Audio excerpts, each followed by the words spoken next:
L'arrêté de catastrophe naturelle déclenché dans l'ouest de la France, 4 jours après le séisme. Annonce hier du ministre de la Transition écologique, Christophe Béchu, en visite dans les Deux-Sèvres. Tremblement de terre qui a causé de nombreux dégâts matériels. Le déclenchement de cet arrêté devrait donc permettre l'indemnisation des victimes d'ici un mois.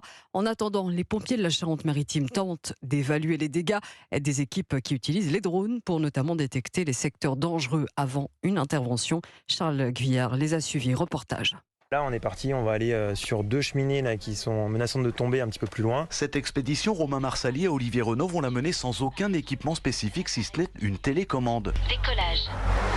Ces 2 pompiers sont en effet pilotes de drone. Depuis vendredi, leur mission est donc d'effectuer des vols de reconnaissance, une tâche que ces engins font déjà dans le cadre de feux de forêt ou de recherche de personnes. Là, pour un séisme, c'est évidemment inédit dans la région. Tu peux te mettre sur l'église et faire un zoom maximum, sinon je vais me rapprocher. Moins coûteux qu'un hélicoptère, c'est aussi un gain de temps considérable comparé au déploiement d'une nacelle. Aujourd'hui, une échelle est obligée de se garer sur un emplacement type parking ou sur la route. Donc il y a une partie de la façade qu'elle ne va pas voir. Ça fait gagner énormément de temps parce que là, on a pu parcourir tout le village, en même pas 20 minutes. Et on va pouvoir montrer les images au COS là et qu'ils puissent voir un petit peu tous les emplacements. Est-ce qu'il va pouvoir repérer d'autres choses? Une cheminée qui menace de tomber, une fissure sur un toit, rien n'échappe à la caméra. On fait un x200, donc vraiment on est les yeux des experts bâtimentaires aujourd'hui. Des yeux très précis donc qui depuis vendredi ont cumulé une douzaine d'heures de vol. Mais bon, posez. La Laigne, Charles Guyard, Europe 1.